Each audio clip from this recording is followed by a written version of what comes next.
Two things I do every after a sneaker review. Either I keep it as a personal pair or I sell it, which I do most of the time. And when we talk about selling sneakers, I usually go to GOAT, StockX, but most of the time I go to Facebook groups, Marketplace, and even yung Carousel. But did you know that there is another platform where you can buy and sell sneakers with a hassle-free experience? Of course, we're talking about no other than Aftermarket Philippines. And for today's video, ipapakita ko sa inyo yung end-to-end process on how we will be selling and buying sneakers from them.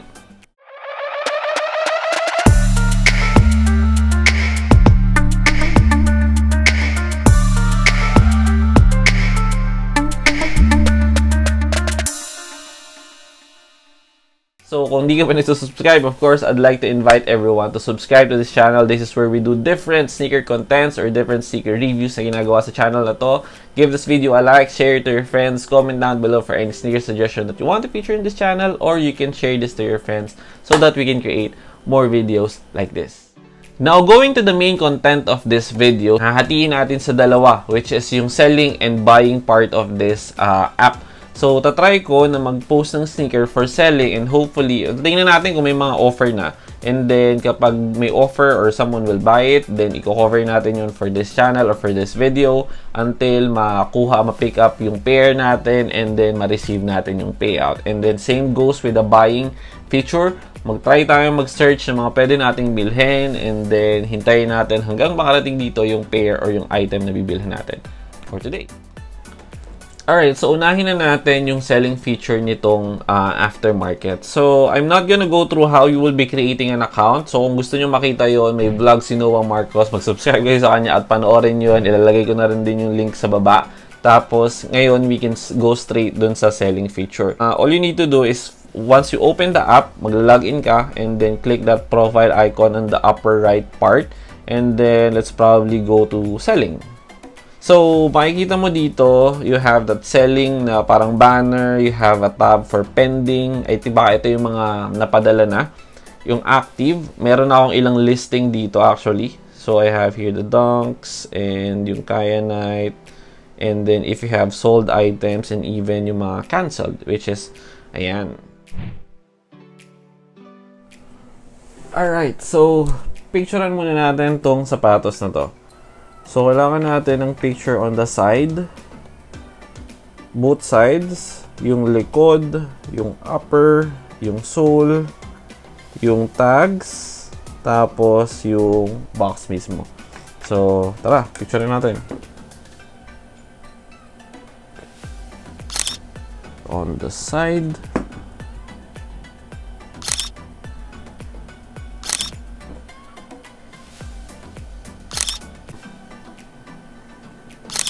You have to take picture nung size tag. Yan. Kailangan natin kuhanan is yung kanyang box. And I think we're good. Alright, now that we were able to take pictures ng sapatos, upload na natin siya. So, we'll try or start with the side. Kung meron kayong mga extra na pictures para lang ma-make sure nila na legit kagad at walang mga defect, lagay nyo na lang din para mas madali nila ma-authenticate, and then all you have to do is to click on submit.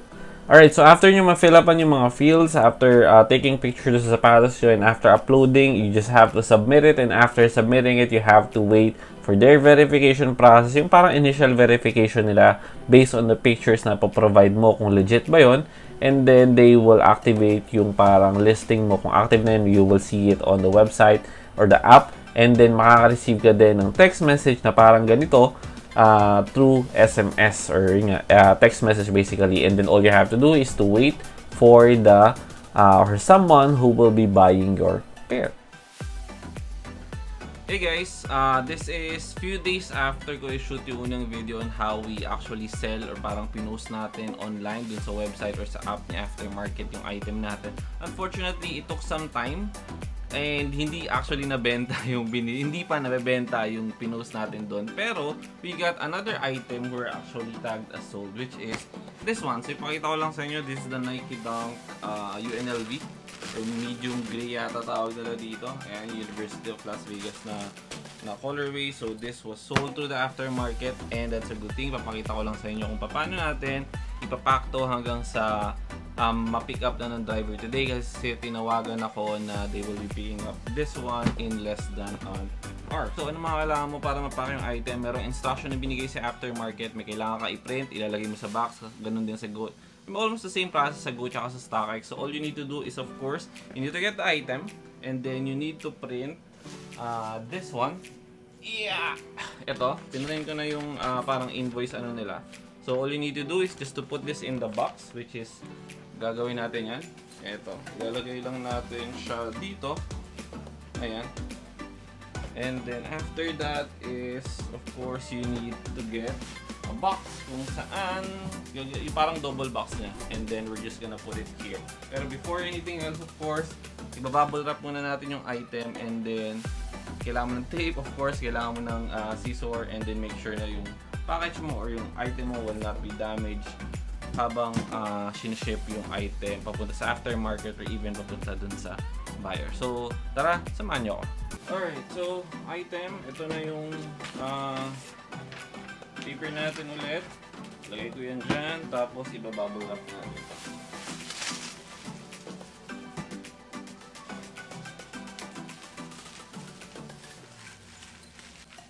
Alright, all good.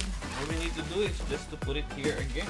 Kung i-recycle natin from Adidas, tapos ilalagay ko lang to dito, and it looks like okay na.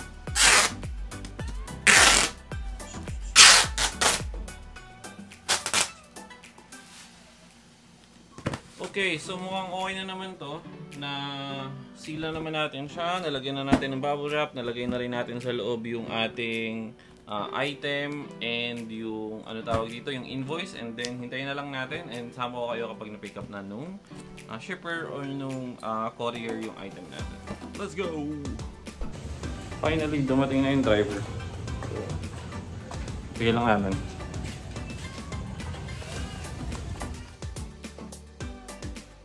Okay, so this is few days after we were able to sell yung item natin from the aftermarket app. So Sunday yon, kung di ako nagkakamali, nung naka-receive tayo notification like this na na-sold na yung item, and then we pick it or yung courier nila pinick up yun after 2 days, and then after naman nun it undergone yung authentication process nila, making sure na legit.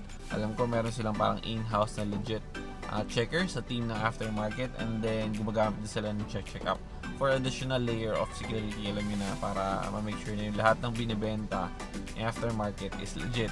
Ngayon, less than a week, kung hindi ako nagkakamali, parang 3 days after nung na-pick up yung pair, na-receive na din natin kagad yung payment, which you will be receiving a notification as well, like this one, na pumasok na sa account mo yung amount or yung payout mo with that pair na nabenta mo. So that is actually the entire process and even my experience. So for sure, hindi palaging, siguro yun yung estimate, at least a week, and it's pretty much okay. At masasabi ko talaga na hassle-free yung experience ko dito sa aftermarket.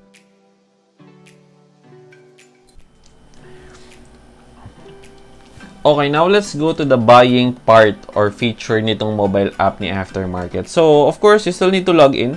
Pag nakapag-login ka na, then you have to go to, ayan, let's say shoes. If I click on that, makikita nyo na dito yung iba't ibang listing ni Aftermarket or ng mga, alam mo yun, mga buyers din or mga tao din na nag-post ng listing nila for the app or this platform.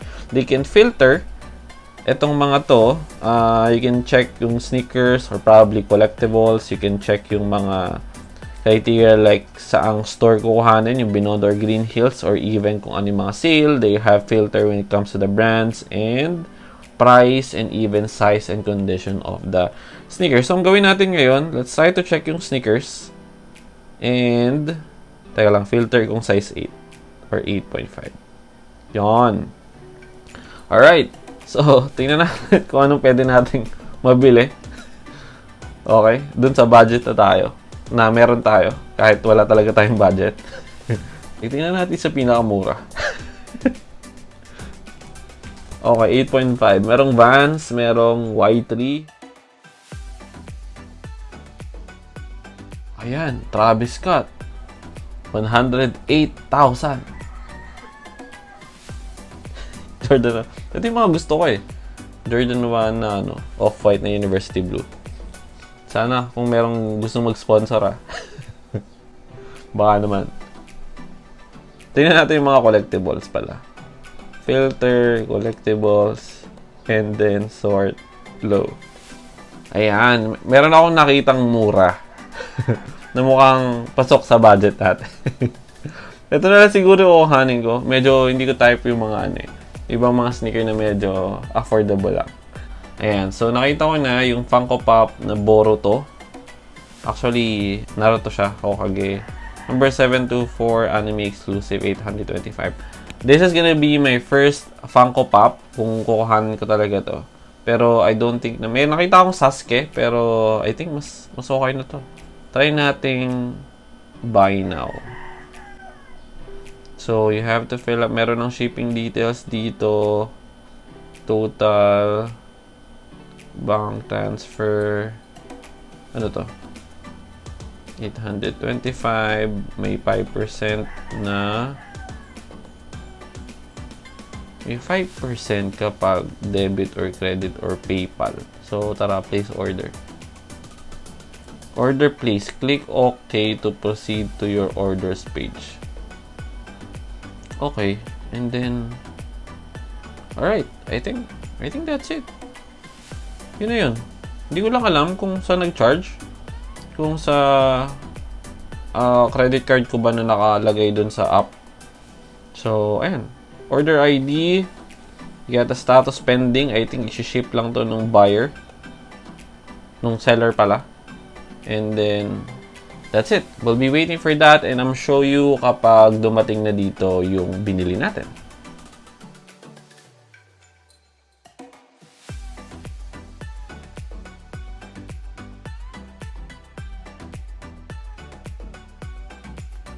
So, after a few days, came here.